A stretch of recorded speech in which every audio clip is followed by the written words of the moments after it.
Bonjour à tous, bien-aimés, amis visiteurs. Nous sommes heureux de vous avoir avec nous sur cette chaîne YouTube. Merci de nous inviter dans vos demeures. À cette heure, nous allons introduire ce service par un moment de louange. Nous allons vous demander de vous joindre à nous, de chanter la gloire de l'Éternel à travers ces chants. Et je vous donne rendez-vous dans quelques minutes. À bientôt.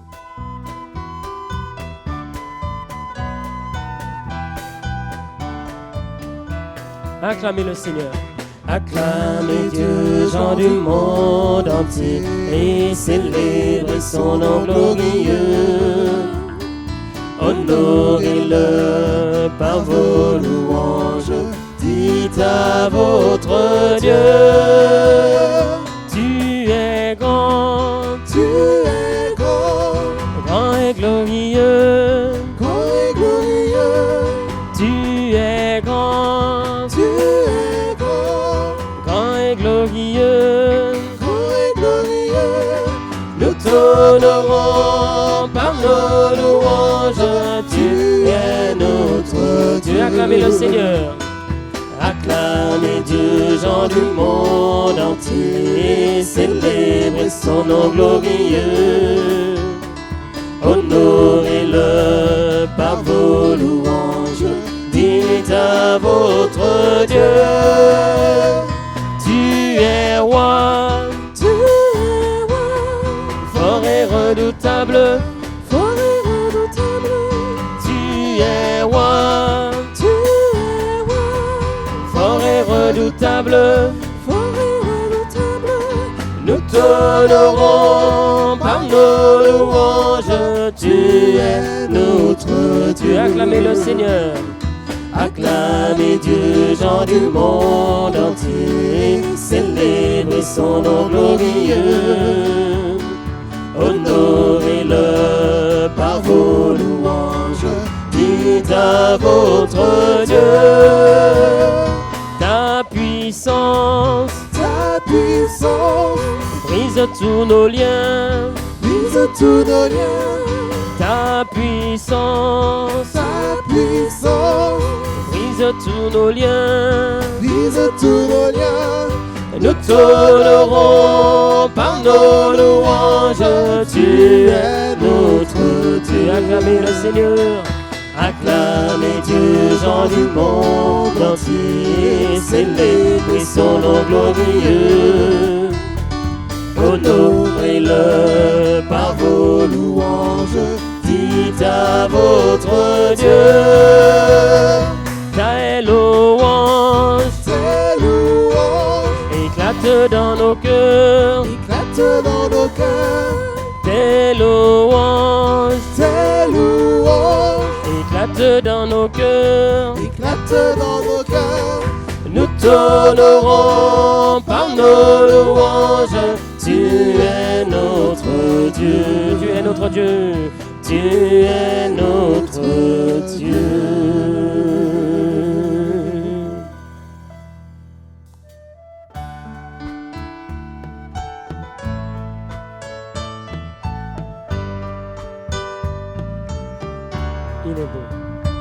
Il est beau de louer le Seigneur. Il est beau de chanter en l'honneur de ton nom, d'annoncer au matin ta bonté. Et pendant les nuits, ta fidélité, tu me réjouis par tes œuvres, ô Éternel, et je chante avec allégresse l'ouvrage de tes mains. Que tes œuvres sont grandes, ô Éternel, que tes œuvres sont grandes, que tes pensées sont profondes. Il est beau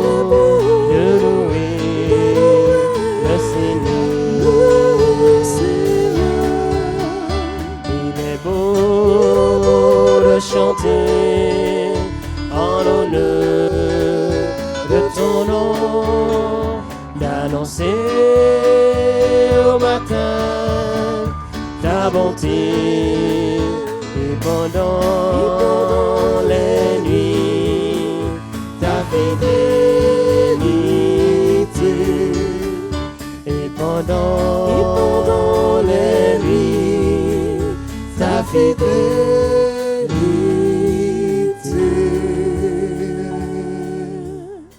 Amen.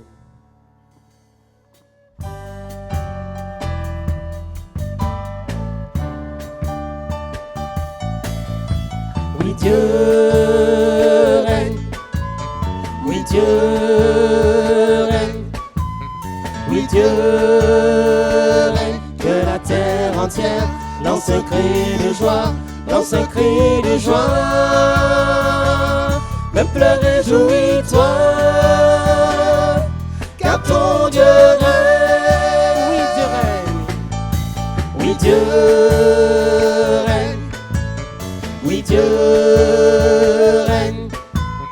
Oui, Dieu règne. Que la terre entière lance un cri de joie, lance un cri de joie. Peuple, réjouis-toi, car ton Dieu règne. Devant lui marche un feu puissant, consumant tous ses ennemis. La terre le voit et tremble en présence du Seigneur, en présence du Seigneur. Oui, Dieu règne. Oui, Dieu règne. Oui, Dieu règne. Que la terre entière lance un cri de joie, lance un cri de joie. Peuple, réjouis-toi, car ton Dieu règne. Oui, Dieu règne.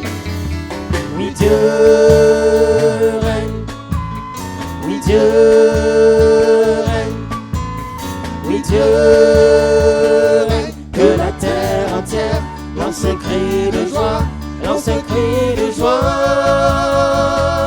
Peuple, réjouis-toi, car ton Dieu règne. Les cieux proclament, les cieux proclament sa justice, et tous les peuples voient sa gloire. Car tu es le Très-Haut, sur la terre et dans le ciel, sur la terre et dans le ciel.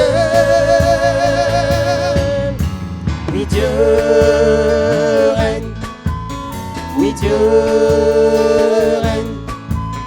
Oui, Dieu règne. Que la terre entière lance un cri de joie, lance un cri de joie. Peuple, réjouis-toi, car ton Dieu règne. Oh oui, Dieu règne. Oui, Dieu règne. Oui, Dieu règne. Oui, Dieu règne. Que la terre entière lance un cri de joie, lance un cri de joie. Peuple, réjouis-toi, car ton Dieu règne. Ton Dieu règne. Oui, Dieu règne.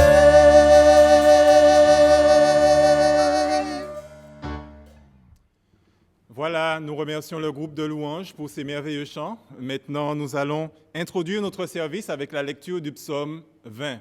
Je vais vous inviter à lire ce psaume avec moi. Le psaume 20. Voici ce que dit la parole du Seigneur. Au chef des chantres, psaume de David. Que l'Éternel t'exauce au jour de la détresse. Que le nom du Dieu de Jacob te protège. Que du sanctuaire il t'envoie du secours. Que de Sion il te soutienne. Qu'il se souvienne de toutes tes offrandes et qu'il agrée tes holocaustes. Qu'il te donne ce que ton cœur désire et qu'il accomplisse tous tes desseins. Nous réjouirons de ton salut, nous lèverons l'étendard au nom de notre Dieu. L'Éternel exaucera tous tes vœux. Je sais déjà que l'Éternel sauve son oint. Il l'exaucera des cieux, de sa sainte demeure, par le secours puissant de sa droite. Ceux-ci s'appuient sur leurs chars, ceux-là sur leurs chevaux. Nous nous invoquons le nom de l'Éternel, notre Dieu. Eux, ils plient et ils tombent. Nous tenons ferme et restons debout. Éternel, sauve le roi, qu'il nous exauce quand nous l'invoquons. Amen. Je vais vous inviter à courber vos têtes et nous allons remettre ce service entre les mains du Seigneur. Prions. Mon Dieu, mon Père, nous voulons te rendre la gloire et l'honneur qui te sont dus en ce jour. Nous sommes émerveillés de voir l'œuvre de tes mains. Nous sommes émerveillés de voir ta main puissante à l'œuvre. Ô Éternel, nous te rendons gloire parce que tu es puissant et merveilleux. Nous te remercions parce que tu délivres ton oint. Tu délivres tes enfants. Tu délivres ceux qui placent leur foi et leur confiance en toi. Et Père, nous voulons te rendre la gloire et l'honneur en ce matin. À cette heure, nous voulons te remettre ton peuple. Nous voulons te les présenter. Tu vois, Seigneur, ces quelques mois que nous avons passés éloignés l'un de l'autre. Et tu vois également la joie que nous aurons de nous rencontrer prochainement, que vraiment, Seigneur, tu puisses nous donner encore le désir de venir dans ta maison. Ô Éternel, donne-nous à être disciplinés, à pouvoir tout mettre en œuvre, pouvoir nous retrouver sans danger. Père, nous voulons te remercier en tout cas pour cet espoir que nous avons, qui nous a été donné. Père, nous voulons te demander à cette heure de disposer d'ores et déjà nos cœurs. Maintenant, Père, tu vois ceux qui ont souffert à travers ces moments de crise, qui ont souffert de la solitude, qui ont souffert, Seigneur, de manque quelconque, que tu puisses bénir et visiter ton peuple à cette heure, que tu puisses les assister, que tu puisses bénir tous ceux qui sont maintenant à la recherche d'un emploi. Bénis tes enfants, ô Éternel. Assiste-les. Donne-leur la paix. Pourvois leurs besoins. Tu es celui qui pourvoit à tous nos besoins. Et Père, nous remettons nos vies entre tes mains. À cette heure maintenant, dispose nos cœurs afin que nous puissions écouter ta parole, afin que nous puissions recevoir tout ce que tu auras à nous dire. Père, dispose le terrain de nos cœurs. Aide-nous à pouvoir être attentifs à tout ce qui sera dit et que vraiment cette parole puisse réjouir nos cœurs en ce matin, puisse consoler ceux qui en sont découragés, que tu puisses également toucher le cœur de ceux qui ne te connaissent pas, afin qu'ils puissent passer des ténèbres à ton admirable lumière.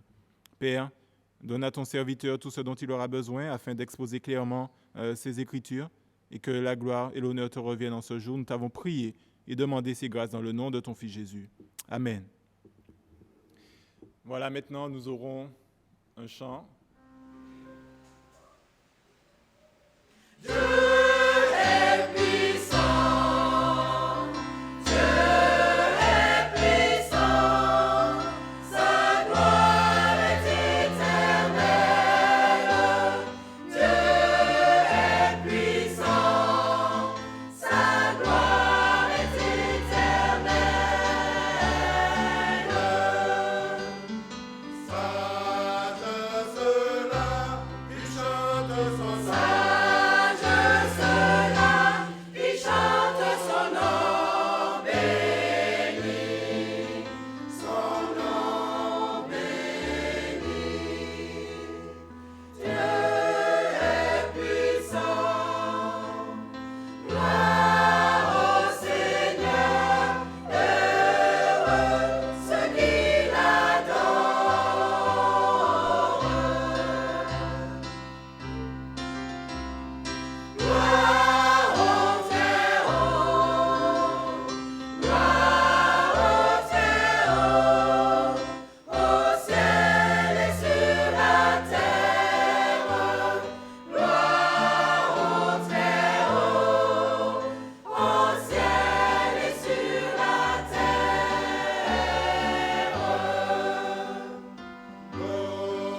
Voilà, maintenant, sans plus tarder, nous allons disposer nos cœurs à écouter la parole du Seigneur.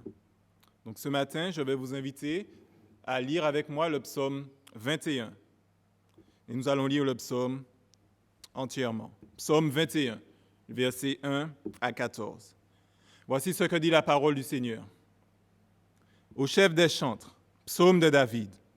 Éternel, le roi se réjouit de ta protection puissante.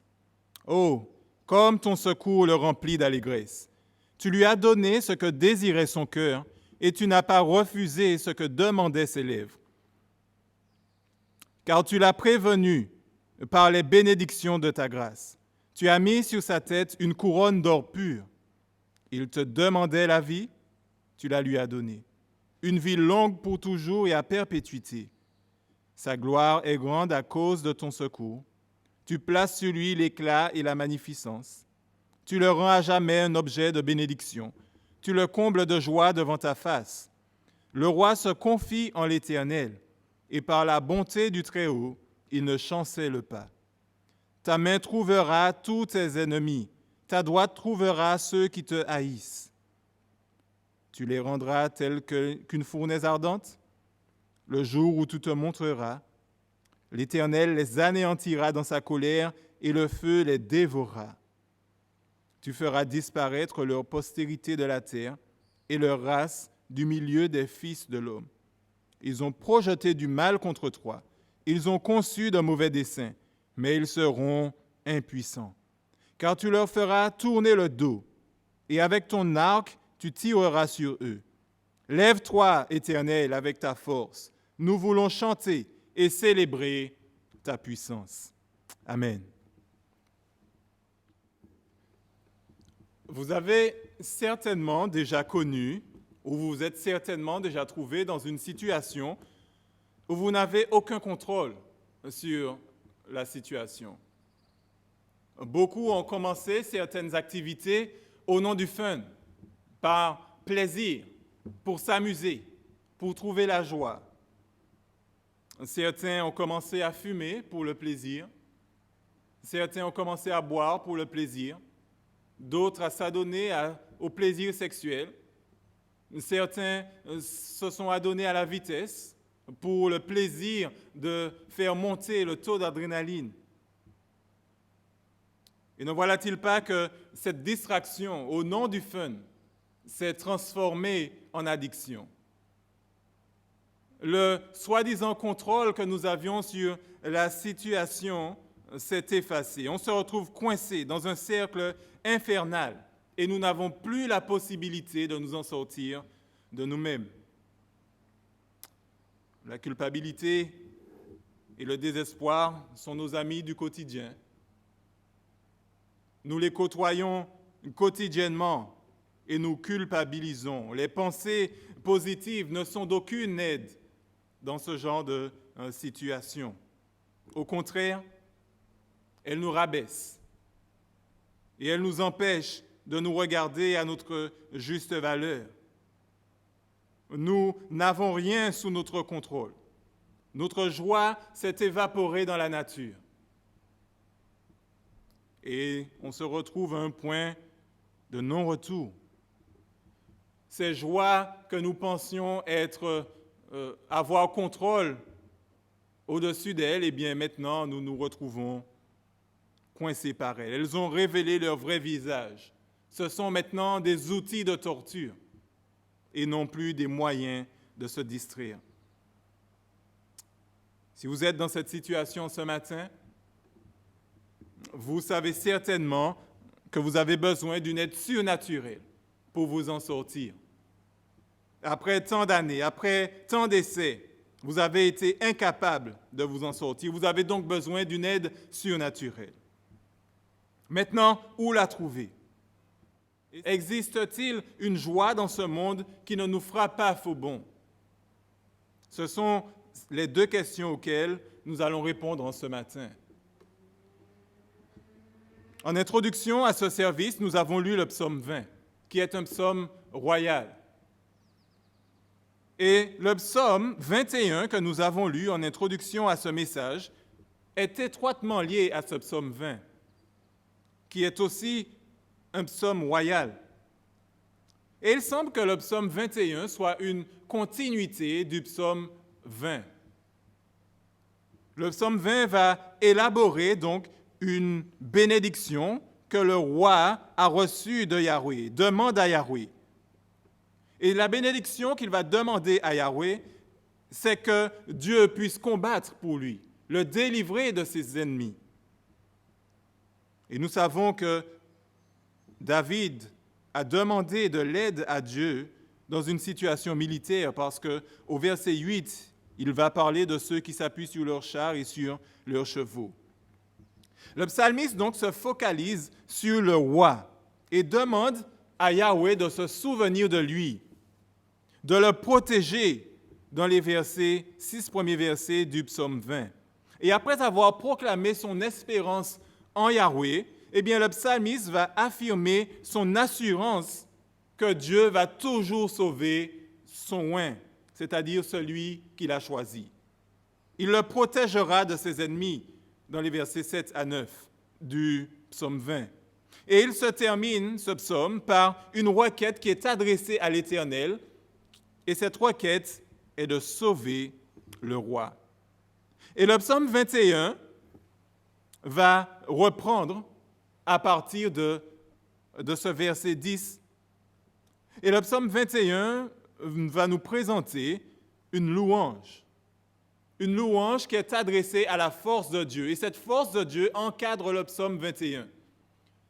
Le verset 2 commence par louer Dieu en exprimant une joie rayonnante, abondante par rapport à la protection puissante de Yahweh.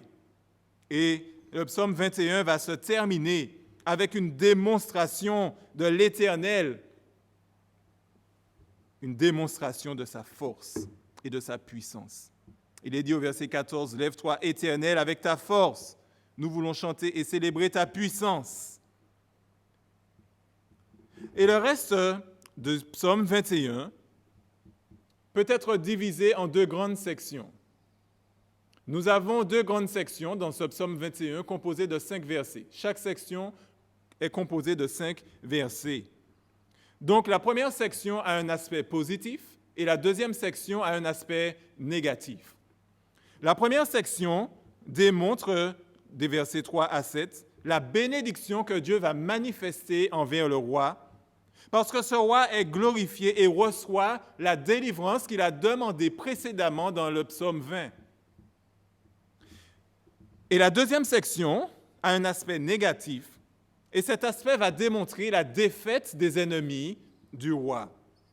Pourquoi? Parce que Yahweh, l'Éternel, va se battre pour son oint, dans les versets 9 à 13. Et ces 2 sections sont séparées par le verset 8. Et le verset 8 va souder ensemble, sera la glue qui va coller ces 2 sections. Et ce verset 8 affirme la confiance du roi, sa foi dans l'Éternel. Et sa foi est inébranlable. Sa foi est soutenue par une stabilité que seul l'Éternel peut donner. Le psaume 21 est donc structuré de manière telle qu'elle produit en nous une joie immense lorsque nous la lisons. Il y a cette joie qui nous envahit. Nous sommes submergés par cette joie à la lecture de ce psaume. Nous sommes fortifiés par elle. Nos émotions sont stimulées à leur maximum pour pouvoir nous présenter cette joie que l'Éternel déverse dans nos cœurs. Et ce matin, je vais vous inviter à regarder ce psaume 21 avec un seul objectif: découvrir où se trouve la source de cette joie dont David parle ici. Il a commencé ce psaume en disant que le roi se réjouit de ta protection. Il est plein d'allégresse. Eh bien, nous allons chercher la source de cette vraie joie. Et nous savons que l'homme ne peut satisfaire ses besoins. L'homme ne peut se procurer une joie en dehors de celle que les Écritures nous proposent. Nous connaissons tous cette expression qui dit que l'homme est un éternel insatisfait. Eh bien, c'est une vérité que nous tous connaissons. Mais la parole de Dieu nous propose une satisfaction, une source de joie qui va satisfaire nos âmes. Et cette source se trouve dans le texte que nous avons lu en ce matin. Je vous propose donc de découvrir la réponse en analysant les 8 premiers versets de ce psaume. Nous allons donc voir l'origine, la source de la joie et les effets de cette joie. Nous allons donc conclure ce message avec des applications qui sont appropriées à tout ce que nous avons vu.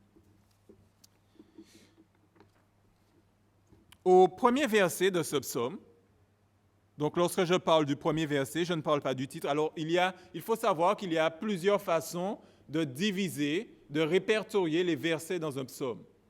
Il y a, par exemple, ceux qui vont inclure le titre comme étant un verset.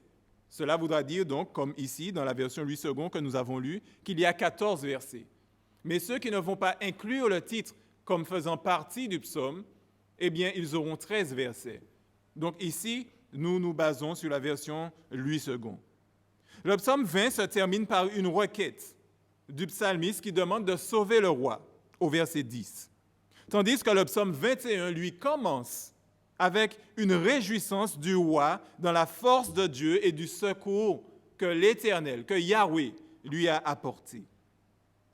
Nous ne savons pas si le texte du psaume 21 nous rapporte la délivrance que le roi a reçue, ou bien s'il se réjouit de ce que Dieu lui a répondu et qu'il y aura une délivrance prochaine. Une déduction en tout cas logique de ce texte, et c'est ce que je pense, selon les versets 9 à 13 du psaume 21, ces versets nous pencheraient plus vers la deuxième option plutôt que la première. Le temps verbal, l'aspect verbal de cette deuxième section est au futur. Donc, il y a une délivrance qui est à venir. Donc, je pense que le roi n'a pas encore été délivré, mais il a reçu une réponse de l'Éternel qui lui dit qu'il sera délivré. Et cette réponse de l'Éternel suscite une joie inexprimable en ce roi. Cependant, le roi ne possède pas encore cette délivrance. Pourquoi donc il est aussi joyeux? Pourquoi il y a tant de joie dans le cœur de ce roi au point qu'il saute d'allégresse, qu'il est rempli d'allégresse et qu'il se réjouit de la protection de l'Éternel? Où est-ce que ce psalmiste, ce roi, puise sa joie? Eh bien, il va nous le dire dans ces versets qui suivent, dans les 8 prochains versets. Premièrement, le psalmiste va nous fournir la première raison de cette joie inestimable. Il faut savoir que les promesses de l'Éternel sont directement liées à l'immutabilité de notre Dieu. Cela veut dire que notre Dieu ne change pas. Et s'il ne change pas, cela veut dire qu'il ne va pas non plus changer ses promesses. Dieu ne changera jamais dans sa personne, dans son essence.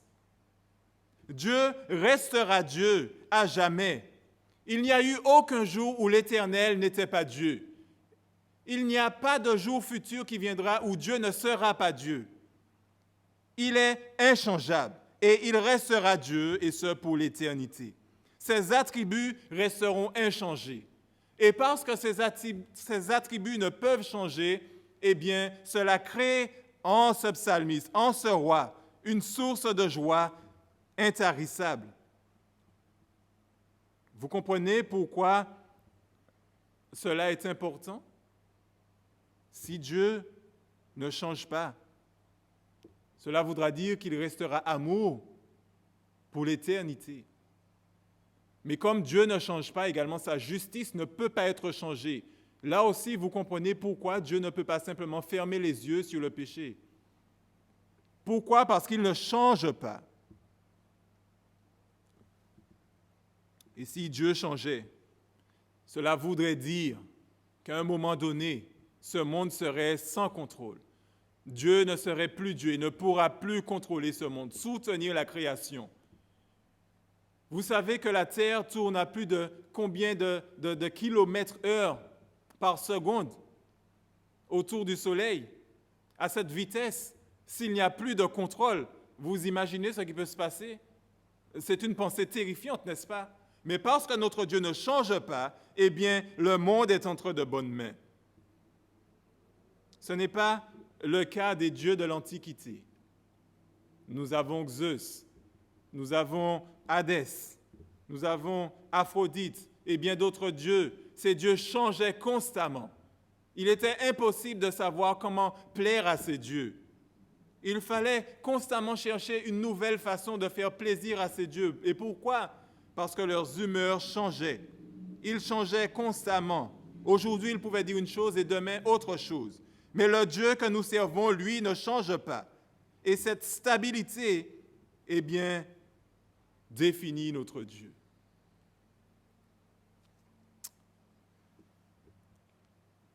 Cette instabilité que nous voyons dans ces dieux, dans ces projections de l'Antiquité, nous les retrouvons parfois chez nous-mêmes, êtres humains.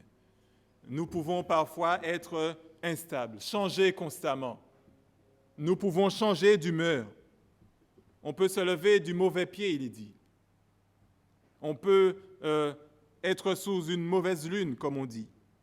On peut promettre quelque chose et ensuite revenir sur ces paroles. Vous tous connaissez cela. Mais le fait de revenir sur nos paroles peuvent être involontaires. Nous n'avons peut-être plus le temps d'accomplir ce que nous avions promis de faire.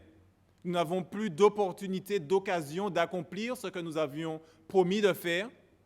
Nous avions promis une chose et nous ne pouvons plus l'accomplir parce que nous n'avons plus la force de faire cette chose. Nous n'avons plus les moyens. Donc cela est involontaire.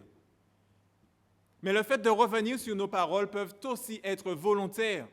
Parfois, nous parlons, nous disons une chose rapidement, à la va-vite, et lorsque nous nous retrouvons face à la situation, nous voyons le coût que cela va nous coûter. Nous ne voulons plus nous investir dans cette chose.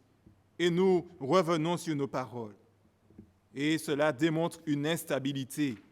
Cela crée beaucoup de frustration et de crainte.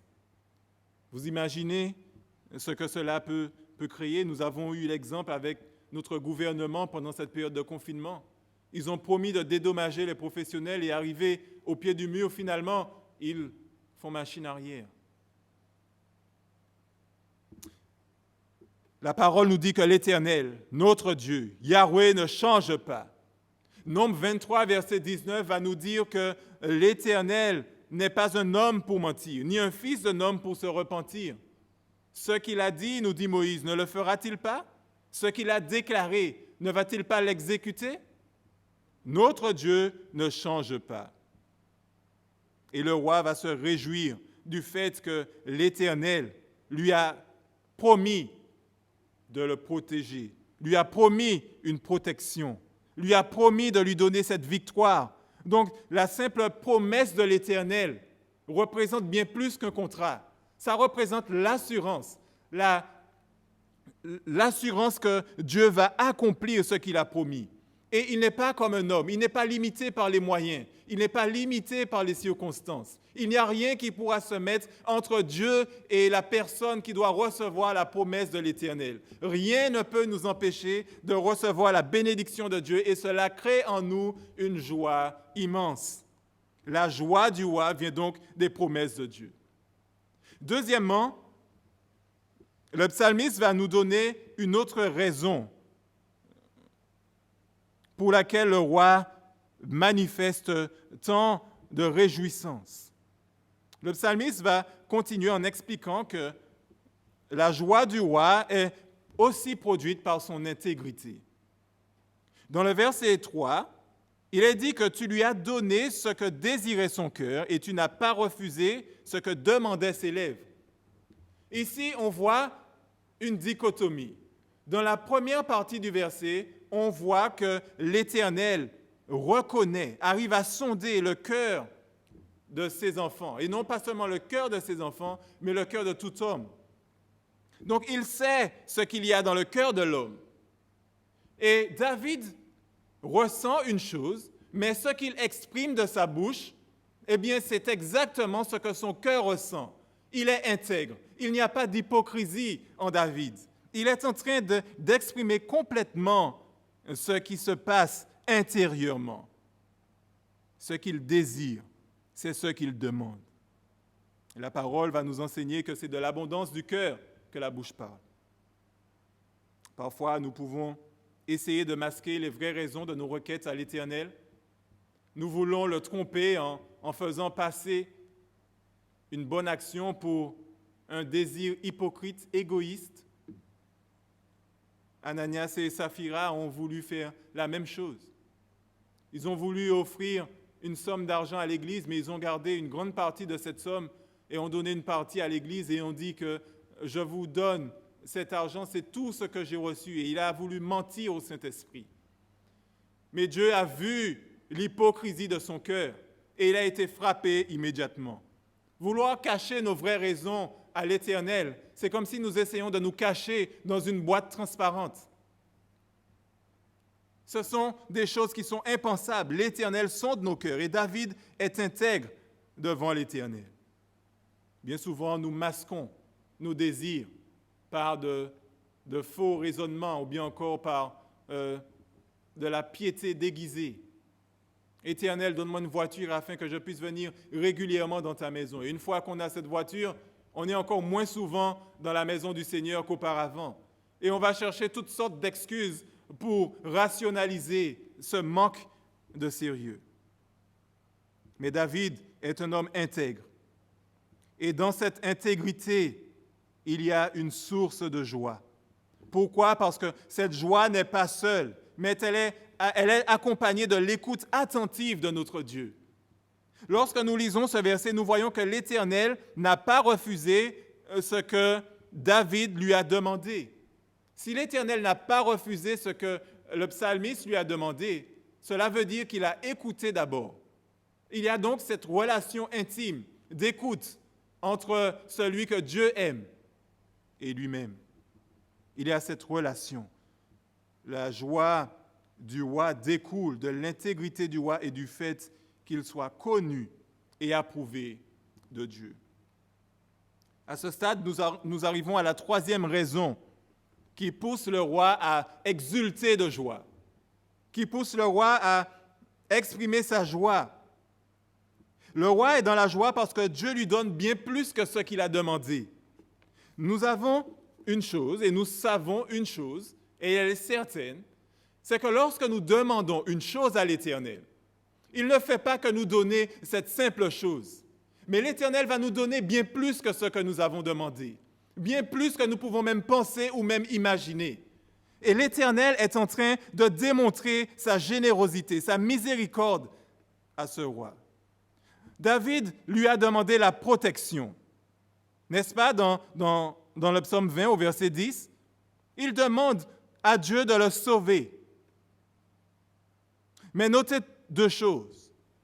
Premièrement, ces bénédictions ne sont pas une chose que l'on peut mériter.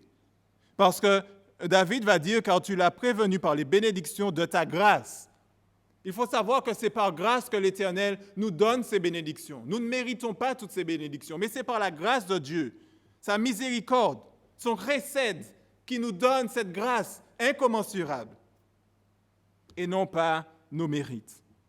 Si je devais m'appuyer sur moi-même, mes propres forces, mes propres qualités, pour recevoir quelque chose de l'Éternel, je n'aurais pas aimé recevoir la chose, puisque je n'ai vraiment pas ce qu'il faut pour pouvoir impressionner Dieu.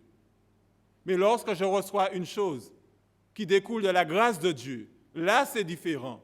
Pourquoi? Parce que Dieu ne regarde pas à ce que je suis, ce que j'ai fait, mais il regarde à sa miséricorde et il donne abondamment. Il donne abondamment. Et deuxièmement, Dieu lui donne, il nous est dit, une couronne d'or pur. David lui a demandé la protection. L'Éternel lui a accordé la protection, mais il lui a donné bien plus que cela. Il lui a donné des bénédictions au pluriel. Il lui a donné également une couronne d'or pur. Vous imaginez? Une couronne d'or pur. Cela est merveilleux. Bien sûr, j'aimerais dire que David n'est pas en train de nous inviter à croire que Dieu va faire de nous des hommes riches matériellement, parce qu'il nous a donné une couronne d'or pur. David est en train de dire ici que Dieu nous donne une position d'honneur. Dans l'hébreu, la couronne d'or pur, Atara, désigne un présent quelconque qui est donné à une haute personnalité, une personne qui est digne, un haut dignitaire. Et ce présent qui est donné va rendre cette personne digne. Et elle sera aperçue de tous ceux qui verront cette bénédiction. Le roi a demandé la vie, ce qui est dit au verset 5. Il te demandait la vie. Et on voit que l'Éternel lui a donné bien plus que la vie. Dieu lui a donné la dignité, mais Dieu lui a donné une vie. Mais regardez la vie que Dieu lui a donnée. Il est dit une vie longue, c'est-à-dire que la vie du roi est rassasiée de jours. Non seulement la vie du roi est rassasiée de jours sur cette terre, mais regardez comment cette vie est caractérisée. Elle est caractérisée par toujours et à perpétuité. L'Éternel lui a donc donné une vie éternelle. Bien plus qu'une vie sur terre, il lui donne une vie dans l'éternité. Il a reçu bien plus que ce qu'il avait demandé. Il a demandé la vie dans l'éternité. Dieu lui a donné cette vie dans l'éternité. L'Éternel le lui a garanti. Et par rapport à cela, eh bien, David est dans la joie. Pourquoi? Parce que Dieu donne abondamment. Une quatrième raison que le psalmiste nous donne ici. Pourquoi le roi est-il dans la joie? Au verset 6 à 7, il va dire que Dieu lui-même donne la joie. Dieu ne nous donne pas une joie par personne interposée. Le Créateur du ciel et de la terre, celui qui est tout-puissant, viendra en personne vous donner la joie dont vous avez besoin. Lui viendra tout près de vous. Notre Dieu est un Dieu transcendant, mais il est immanent. Il est au milieu de nous. Il est celui qui nous donne la joie, qui rassasie nos cœurs de cette joie ineffable. Et nous voulons dire un grand merci à Dieu pour cela. Non seulement il nous donne des bénédictions honorifiques, mais bien plus que ça. Il nous transforme. C'est ce que nous voyons dans ces versets. Il est dit que sa gloire est grande à cause de ton secours et tu places sur lui l'éclat et la magnificence. L'Éternel a placé sur David l'éclat et la magnificence. Dieu a commencé à transformer David. Il a commencé une œuvre en David. Et parce qu'il a commencé cette œuvre en David et qu'il va terminer cette œuvre, cela lui donne la joie dont il a besoin pour continuer dans le futur. David sait comment il était avant et il sait que demain, il ne sera plus comme il était avant. Il sera une personne transformée, encore meilleure de jour en jour. Et cette œuvre sera accomplie lorsque Dieu reviendra. Dans sa grâce, il va rendre cet homme semblable à son Créateur. Eh bien, là où une personne ne pouvait pas se défaire d'une addiction, d'un plaisir trompeur, d'un piège dans lequel il tombait constamment, eh bien, nous voyons une transformation en cette personne. Cette personne d'hier n'est plus celle qui est là aujourd'hui et ne sera pas la même qui sera demain. Nous voyons que Dieu travaille dans le cœur de ce psalmiste. Nous voyons que dans ce psaume, lorsque nous venons dans la présence de Dieu, nous sommes transformés. La présence de Dieu change nos cœurs. Donc la quatrième source qui alimente la joie de ce roi vient du changement que Dieu opère en lui. Et la dernière source de la joie que le psalmiste nous montre dans ce passage se trouve au verset 8. Dans le verset 8, il est dit que le roi se confie en l'Éternel. Il se confie en l'Éternel et par la bonté du Très-Haut, il ne chancelle pas. Le roi place donc sa foi en Dieu. Et cela ne dépend pas de la situation dans laquelle il se trouve. Cela ne dépend pas des choses de ce monde. Pourquoi? Parce que Dieu est esprit. Sa foi est placée en un être spirituel. Et parce que sa foi est placée en un être spirituel, rien de matériel ne pourra détruire la foi qu'il a en lui. Lorsque nous regardons ces chrétiens de l'Église persécutés, nous voyons combien ils passent par des moments difficiles, par des souffrances, et pourtant leur foi ne diminue pas. Ils n'abandonnent pas le Seigneur. Pourquoi? Parce que rien de physique ne pourra détruire cette foi spirituelle en cet être spirituel. La confiance du roi, la confiance de ces chrétiens sont inébranlables. Pourquoi? Parce que Dieu lui-même est inébranlable. La foi fournit non seulement la joie, mais elle nous empêche d'être ballottés de droite à gauche par les craintes de ce monde. La joie que nous avons retire cette crainte viscérale qui nous empêche d'avancer, qui nous empêche de regarder là où nous devons regarder. Qu'avons-nous vu jusque-là? Nous avons vu que la joie, seule, celle qui rassasie l'âme de l'homme, se trouve uniquement en Dieu. Nous avons analysé 5 raisons qui poussent le psalmiste à être dans la joie, à se rassasier de cette joie incommensurable, qui alimente les sources qui alimentent sa joie. Nous avons vu que la joie dépend des promesses de Dieu. Nous avons vu que la joie que le roi reçoit vient du fait qu'il est connu de Dieu. Il n'est pas étranger à Dieu. Vous savez, parfois, vous pouvez connaître quelqu'un et ne pas être connu de cette personne. Tous les fans de football connaissent ça. Ils connaissent le pédigré du joueur par cœur. Ils connaissent ce qu'il y a chez ce joueur. Ils connaissent le nom de son chien. Mais malheureusement, si ce joueur les rencontre dans la rue, il ne connaîtra même pas leur date de naissance. C'est une chose terrible que de connaître quelqu'un et de ne pas être connu par cette personne. Mais le roi trouve cette source de la joie du fait que Dieu connaît cet homme personnellement. Il y a une joie dans le cœur de cet homme. Pourquoi? Parce que Dieu donne également abondamment, bien au-delà de ce que nous pouvons même imaginer. Quatrièmement, il est dans la joie parce que Dieu opère un changement en lui. Là où il n'arrivait pas à changer, là où il était tout le temps dans la défaite face à une addiction, eh bien maintenant il devient victorieux.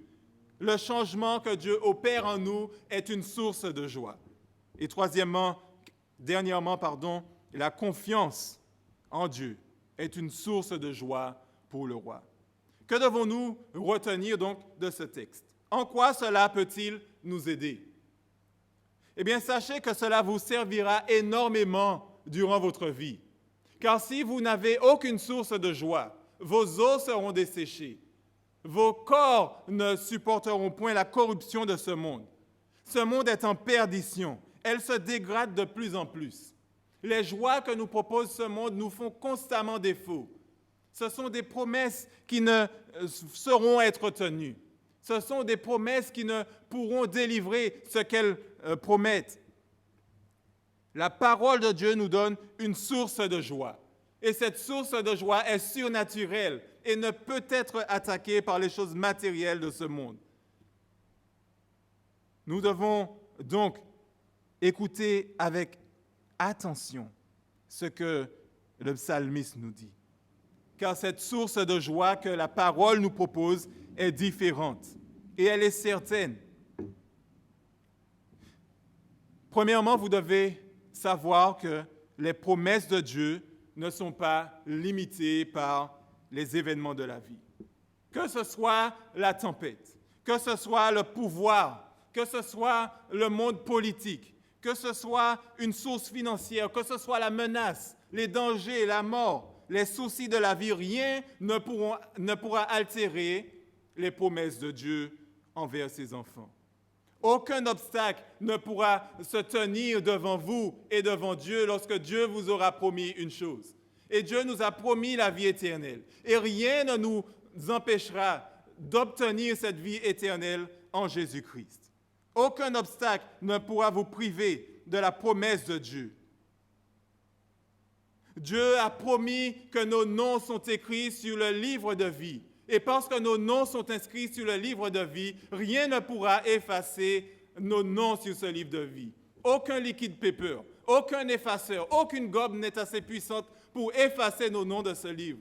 Nous avons la victoire en Jésus-Christ et nous sommes dans la félicité déjà parce que nous savons où nous irons après cette vie. Nous irons rejoindre notre Sauveur et notre Seigneur. Aucun péché, aucune angoisse ne pourra nous séparer de notre Sauveur et Seigneur Jésus-Christ. Et par rapport à cela, nous expérimentons une source de joie que le monde ne peut pas nous donner. Deuxièmement, notre joie réside dans l'assurance que nous sommes connus de Dieu. Nous sommes connus de Dieu non pas de manière intellectuelle, mais nous sommes connus de Dieu de manière personnelle, parce que Dieu répond à nos prières. Je vous disais que vous pouvez connaître tout de quelqu'un sans être connu par cette personne. Ne faites pas l'erreur de ne pas être connu de Dieu. Ne faites pas l'erreur de savoir qu'il y a un Dieu, simplement. Non, connaissez ce Dieu personnellement. Et lorsque nous sommes connus de Dieu, eh bien nos prières sont répondues. Dieu nous entend et il exauce nos prières. Et parce que Dieu exauce nos prières, nous avons une source de joie infinie. Lorsque Dieu nous délivre, eh bien, nous avons cette joie qui explose en nous. Et cette joie nous pousse à remercier Dieu, à lui rendre la gloire et l'honneur qui lui sont dus. L'Éternel nous demande de lui faire connaître nos besoins par des prières et des supplications. Et il écoute tous ceux qui lui appartiennent. Il écoute ses enfants. L'Éternel ne répond pas à n'importe qui n'a que faire de ses lois. L'Éternel répond à la voix de ses enfants. Troisièmement, la source de la joie qui peut transformer un homme se trouve dans la relation avec Dieu. Dieu nous donne une joie qui ne peut être tarie. Personne ne pourra épuiser cette source de la joie. Et cette vérité nous est démontrée parce qu'il nous donne une source de joie éternelle. Et non seulement il nous donne une source de joie éternelle, mais il nous donne la vie éternelle qui va avec. Et parce qu'il nous a donné une source de joie éternelle, nous devons avoir une vie éternelle pour en profiter. Et tous ceux qui croient en Dieu, tous ceux qui croient en son nom, eh bien, il a donné le pouvoir de devenir enfant de Dieu. Et avec ce pouvoir, il a donné la vie éternelle. La plus grande bénédiction que nous avons reçue, c'est le fait que Jésus-Christ se soit donné à la croix pour nos péchés. Le fait que Christ soit venu pour rendre notre joie parfaite. Et parce que Christ est mort pour nous, parce qu'il est ressuscité des morts, nous savons que nous aussi, nous allons ressusciter des morts. Même si nous passons à travers cette mort, nous savons que Christ nous ressuscitera. La mort ne pourra pas nous retenir. La corruption de ce monde n'aura pas raison de nous. Mais un jour, Christ reviendra. Et nous allons courir droit vers le but. Nous allons courir vers lui. Et il nous prendra dans ses bras. Et il dira, venez me rejoindre. Venez avec moi. C'est la joie qui est dans nos cœurs. Cette joie, c'est celle que tout chrétien, tout enfant de Dieu espère expérimenter tôt ou tard. Ne vendez pas votre âme pour le diable. Le diable va vous faire croire qu'il y a toujours mieux à faire. Il va faire miroiter des joies éphémères devant vous. Les plaisirs de la télé, les plaisirs du numérique, les plaisirs de la vie, la richesse, le pouvoir, la gloire. Toutes ces choses sont éphémères. Ne cherchez pas à avoir une gloire dans un monde qui dépérit, mais cherchez à être auprès du Seigneur Jésus. Et avec lui, vous allez régner. Et alors, vous saurez ce que c'est que d'être à la tête d'une nation, parce que vous allez régner avec Christ. Et vous allez régner dans un monde qui n'est pas corrompu, mais dans un monde parfait, avec la présence de Christ. Vous saurez alors ce que les présidents d'aujourd'hui ne connaîtront jamais. Et pour finir, nous devons imiter ce roi, imiter David, faire comme lui, parce que David a fait confiance à l'Éternel. Il a fait confiance à Yahweh. Et nous sommes constamment confrontés au fait de prendre le contrôle de nos vies nous-mêmes, de nous appuyer sur nos propres forces. Ne faites pas cette erreur. David ne s'appuyait pas sur ses forces, sur son pouvoir de la pensée positive. Il ne s'appuyait pas sur ce genre de choses. Il s'appuyait sur Yahweh et sur ses commandements. Bien souvent, nous cherchons à prendre contrôle de nos vies. Mais posez-vous la question. Nous sommes constamment dans l'échec. Constamment dans l'échec dans la gestion de notre temps. Nous gérons notre temps parfois de manière maladroite. Nous donnons plus de temps au loisir plutôt qu'à Dieu. Plus de temps à la télévision plutôt qu'à Dieu. Notre argent passe dans les plaisirs au lieu d'aider le progrès, la progression du royaume de Dieu. Notre argent est dépensé inutilement. Comment pouvons-nous penser influencer nos enfants par nos propres forces? Jamais. Mais lorsque nous nous appuyons sur l'Éternel, il nous donnera ce qui est nécessaire afin de pouvoir influencer ceux qui sont autour de nous. Nous voyons que non seulement le roi est transformé, David est transformé, mais lui aussi devient une bénédiction pour ceux qui l'entourent. Et c'est ce qui est dit ici dans le psaume. Lorsque nous lisons au verset 7, il est dit « Tu le rends à jamais un objet de bénédiction ». Il est un objet de bénédiction pour ceux qui sont autour de lui. Parfois, une ville, une nation, une famille est bénie parce qu'il y a un chrétien au milieu de cette nation. Nous devenons une source de bénédiction pour ceux qui nous entourent. Notre joie réside en Jésus-Christ. Notre joie réside dans l'espoir de rencontrer ce Sauveur. Notre joie réside dans le fait que nous nous appuyons sur l'Éternel. Maintenant, cette joie qui ne peut être tarie est accessible uniquement aux enfants de Dieu. Si aujourd'hui vous êtes de l'autre côté, si aujourd'hui vous n'êtes pas sous le règne de Christ, si aujourd'hui vous n'avez pas donné votre vie à Jésus-Christ, repentez-vous. Aujourd'hui, c'est jour de grâce. Venez à lui et il vous donnera du repos. Il vous donnera des bénédictions auxquelles vous ne pouvez même pas penser. L'Éternel fera de vous des hommes et des femmes de valeur, non pas avec les valeurs périssables de ce monde, mais avec des valeurs éternelles. Vous serez chéris. Vous allez, et je vous l'assure, c'est une chose que nous pouvons promettre en tant qu'enfants de Dieu, c'est qu'il n'y aura pas un jour où vous ne serez pas sous la protection de l'Éternel. Amen. Que le Seigneur nous bénisse. Prions. Mon Dieu, mon Père, nous sommes dans la joie encore en ce matin parce que tu nous as donné tout en Jésus-Christ, notre Sauveur et Seigneur.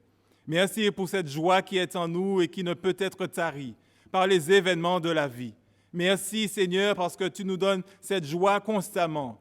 Même au milieu des difficultés, tu es là avec nous. Et Éternel, sois glorifié. Père, nous sommes encore dans la joie de pouvoir entendre ta parole en ce matin, de pouvoir chanter tes louanges. Que vraiment, Seigneur, tu puisses continuer à alimenter cette joie en nous. Ne permets pas que nous puissions avoir des regards inquiets vers l'avenir, même si nous ne savons pas de quoi demain sera fait. Mais donne-nous la joie et l'espérance en toi et en toi seul. Que nous ne puissions pas nous appuyer sur nos propres forces, mais que nous puissions nous appuyer sur toi et sur toi seul. Nous t'avons prié et demandé ces grâces dans le nom de ton Fils Jésus. Amen. Voilà. Notre réunion est terminée. Je vous dis à bientôt sur notre chaîne YouTube pour l'étude biblique de mercredi. Que le Seigneur vous bénisse et qu'il vous garde. Amen.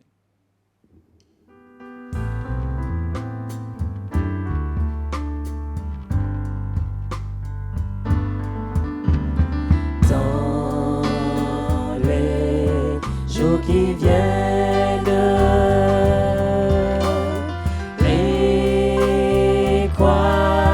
qu'il advienne,